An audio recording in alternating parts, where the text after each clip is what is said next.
Dozens of people offer their time and talents to Hospice of Dayton without ever expecting recognition. Tonight, one group that weaves compassion and color into everything it does. New at 6, Pam Elliott shares the story. Sometimes I just get on the phone and start calling people I know and say, do you know how to knit or crochet? From under a blanket of snow, one by one, they arrive at the Tim Hortons in Fairborn. Hi, Joanne. They meet here every Thursday and Saturday to yarn. They do have stories and knitting tips to share, but what really connects them is their desire to help.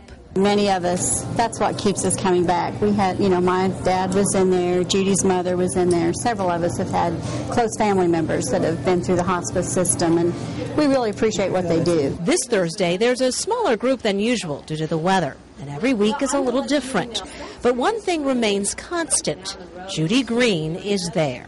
She's my tax gal. She's my neighbor, and she came up to Curves and would work out, and that's how I met her. Green started recruiting crafty people for what she calls blankets of love 5 years ago.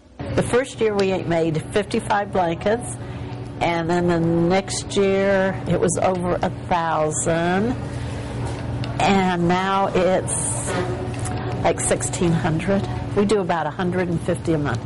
Hello, Jake. And this is where they end up, at Hospice of Dayton, on the laps of people like Jake DUCKRO. It's a beautiful blanket.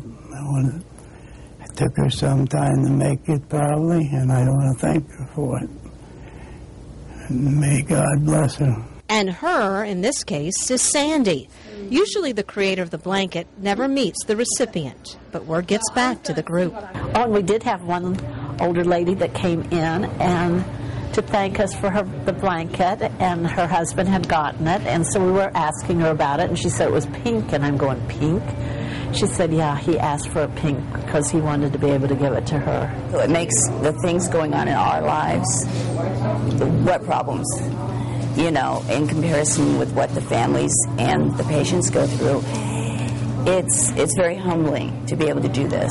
And did you notice the guy in the corner? Well, that's Norman Pearson, the only man who shows up. He contributes to the cost of making the blankets, and frankly, he enjoys the company. It's a colorful group. Colorful women, colorful blankets. Blankets of love. Pam Elliott, 2 News, on your side.